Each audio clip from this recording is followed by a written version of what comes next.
వ్యక్తిగతంగా తెలంగాణ రాష్ట్ర ముఖ్యమంత్రిగా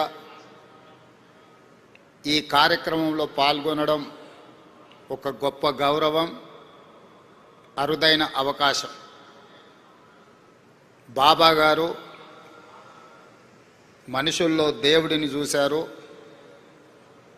ప్రేమతో మనుషులను గెలిచారు, సేవలతో దేవుడుగా ఈనాడు కొలువబడుతున్నాడు.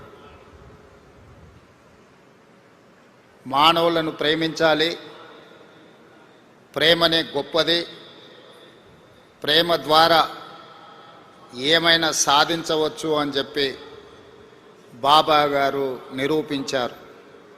వారు ఉన్నా, వారు మన మధ్యలో లేకపోయినా వారి భావన, వారి ఆలోచన, వారిచ్చిన స్ఫూర్తి ఈనాడు ఈ శత జయంతి ఉత్సవాలలో నిర్వాహకుల అందరిలోనూ కనిపిస్తుంది.